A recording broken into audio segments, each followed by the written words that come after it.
All right. I got to share this with y'all.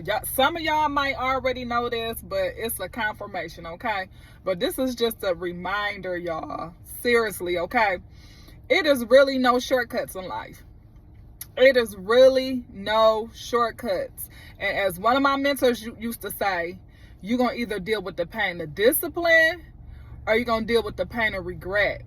It's no way out of it, y'all. I'm telling you, like, like you have some people that feel like, they can make a shortcut, or, or some people feel like, hey, I'm going to do what I want to do. And then, you deal with the consequences later.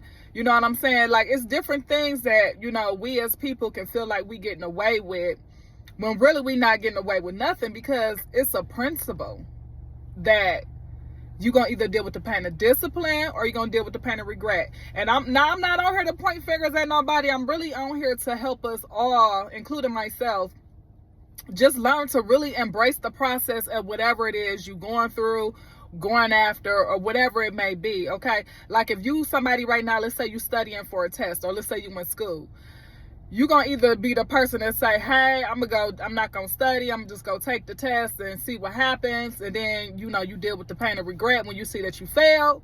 Or you're going to be that person that's going to sit there. You're going to study. You're going to apply yourself. You're going to do what you got to do to go in there to pass the exam. So you go in there and you pass the exam. Now, if you don't pass the exam, you just figure out what you got to tweak and keep going. But what I'm trying to say is this really no shortcuts, y'all. I'm telling you, this is like in every area of our life. You know what I'm saying? Like it's a right side and it's a left side. It's a up and it's a down. It's a front and it's a back. These is just principles and, things that, there's no getting around, as within, so without. Like for instance, everybody know what smoking cigarettes do to you. You're going to either enjoy yourself now, say, hey, I'm going to smoke my cigarettes, I'm going to do what I want to do, this my body, we all going to leave one day. You know how the different things the enemy put in our heads to make us justify us doing certain things. Or you could deal with the pain of regret later on in life, where somebody got to end up putting a trach. The trach is when people got that hole in their throat and they got to get suction. You know what I mean? Or it could be something going on with clots in the body, because nicotine causes vasoconstriction. So vasoconstriction causes your veins to basically tighten up. You know what I'm saying? So that's where a lot of those heart attacks and stuff come from. And I ain't teaching nobody. I'm just giving y'all some examples of how we can deal with the pain of discipline, or we can deal with pain of regret. Now the pain of discipline would be, hey, you know what, I'm going to fight and I'm going to ask God to help me get rid of this bad habit that I know is killing me. I'm going to ask God to help me get rid of this, considering we all know what it does to you. You know what I'm saying? So that'll be the discipline. But the regret will be the pain of dealing with what comes later. You know what I'm saying? So it's just no getting around it, y'all. And I just wanted to get on here and share that with y'all, because this has been on my spirit all week. And, even with me, with some areas in my life with, I was listening to Miles Monroe. If y'all don't know, when I'm on here, I'm not on here scrolling through my social media and just listening to anybody. I listen to Miles Monroe, and I listen to Stephen Darby a lot, for the most part. I mean, I listen to other YouTubers too, but, not that much. I pretty much focus in on what they saying, because God really used both of those men in a powerful way during those times when they was here on this earth. But I was listening to Miles Monroe, and he was saying something about management, like how God put us on this earth to manage. Basically saying God didn't allow the rain to come and any flowers to sprout up until he put Adam on, so Adam can manage it. And I'm like, wow, that makes sense. And he was just sharing how sometimes some of us ain't been blessed in certain areas. It's because God knows simply we not ready to manage it. God knows us. You know what I'm saying? So it just hit home with me. I'm like, dang, no matter what we doing, y'all, we still got another level to go in God. It's never no arriving with him. That's why that prayer is always, our Father in heaven, honor be your name, your kingdom come. Y'all know that prayer. But basically saying, you repenting every day. You asking God to forgive you of your trespasses every day, as you forgive others of their trespasses. Like, it's really no getting around this. And that's why the Most High God is the center of our life. He is the center of our life, y'all, and everything we do. And it's just no getting around with it. It's either you're gonna be hot or you're gonna be cold. In the book of Revelation, he said, I'd rather you be hot or cold or I spit you out. That's what it say. That's what the words say. And I've been reading the book of Revelation here lately, y'all. So that's where some of this is coming from. But, you know, when I say deal with the pain of discipline or the pain of regret, I think about, you know, when me reading the book of Revelation right now, like, you know, you have a lot of people that's going to be out here and they're going to choose the easy way because of some of the things that's going to come upon the world, you know, with the end times. And you're going to have some people that's going to try to run and do the safe way and, you know, get the little marks or whatever. Y'all know what I'm talking about. Get the little marks so that they can still be able to buy food and stuff like that. And then you're going to have some that's not.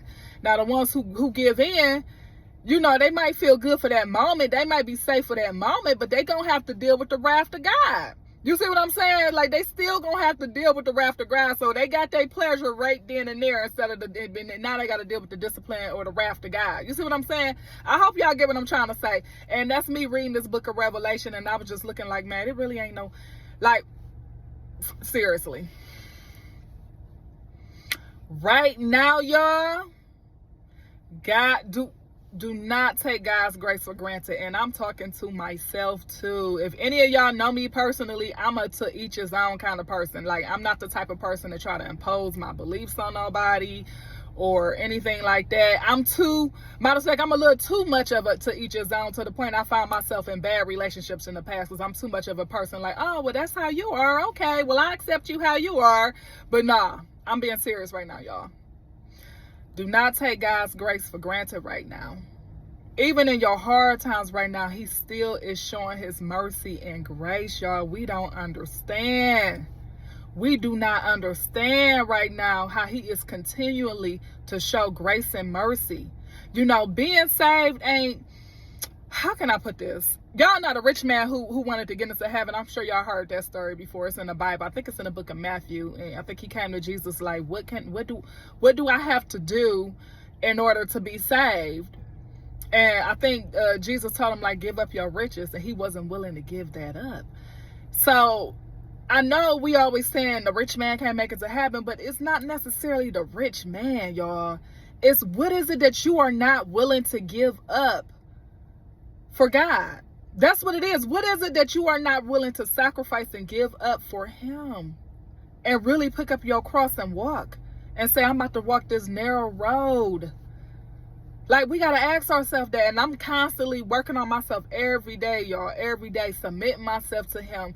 Like, asking him to sanctify me. I mean, I find out new stuff about me every day, okay? One of the big things with me, and the reason why I'm sharing some of the things with me, because I want y'all to know I'm not coming on here as Miss Know-It-All. I'm not coming up here as Miss Perfect. I've been through a lot of things in life. God has humbled me throughout the years, so I want to always articulate it in a way where I understand what other individuals can understand. Like, hey, I'm not pointing a finger, but I want us all to understand, first of all, how merciful God is. And I forgot where I was going with this when I was about to tell y'all something about, where was I going, y'all? I forgot what I was saying because I was just going, y'all.